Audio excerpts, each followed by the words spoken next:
Rahman brought cutting-edge technology for irrigation to Spain. Almost immediately, the landscape was transformed.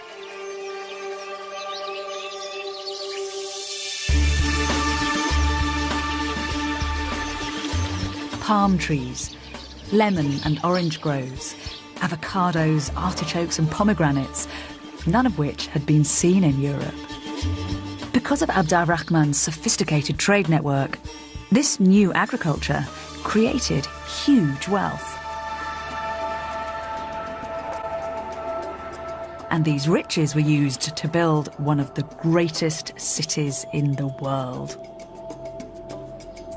While the inhabitants of London were still living in wooden houses, the people of Cordoba had built a cosmopolitan city with a population of over 100,000, the largest settlement in Europe.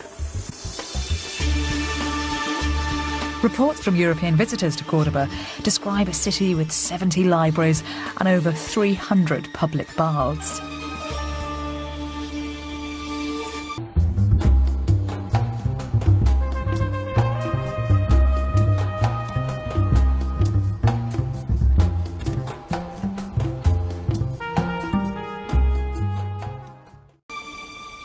The accounts tell of houses with running water and roads illuminated by streetlights.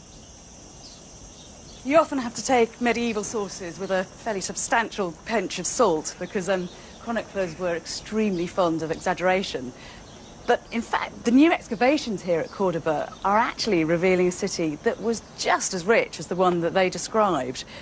These monumental palace walls belong to a Muslim aristocrat, and this channel over here is part of the water system that brought Cordoba its famously effective sewage works, as well as the fountains and the baths that so impressed all those European visitors. Cordoba was described by a 10th century German visitor as the ornament of the world. Rahman built Cordoba on top of what had been one of the largest cities in Roman Spain, outshining all that went before. And his greatest achievement was this: the Great Mosque of Cordoba.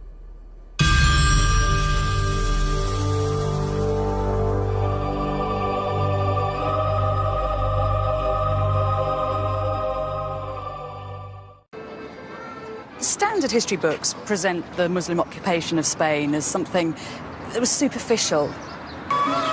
New archaeological evidence is turning that idea on its head.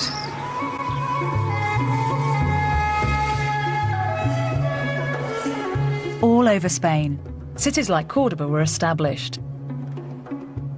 Even Madrid.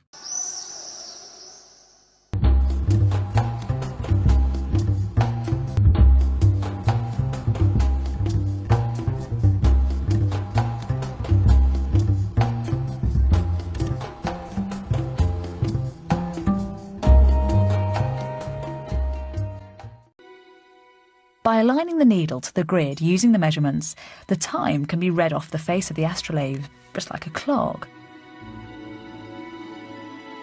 The astrolabe enabled nighttime navigation, which helped to advance sea travel, and this in turn set the stage for the coming era of worldwide exploration and discovery. Cordoban scientists were streets ahead of the rest of Europe, especially when it came to medicine. The hospitals of Cordoba were performing operations which wouldn't be seen in the rest of Europe for hundreds of years. As well as large scientific collections, more everyday documents have survived from Islamic Cordoba. These give a detailed insight to the society that was created here. What kinds of things are being recorded on these bits of paper? In this document there was written everything, absolutely everything. Have you got any physical examples of these documents? Yes, I have one. Well, it is a contract about plowing the land. For 2 years we have to plant it with wheat and food, and he gets from this proportion of the production.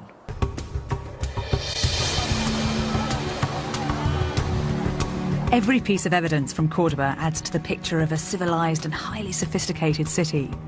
It had medical centres, an organised legal system, and libraries full of academics and scientists working on ideas which were light years ahead of anything else in Europe.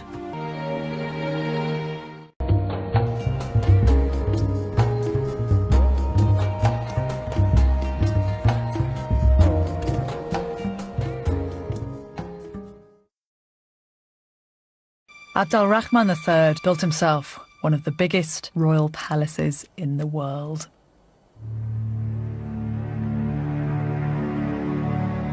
While the English kings of the same period were living in modest wooden halls, Rahman III needed 10,000 workmen to construct this enormous palace complex, which was decorated with African white marble.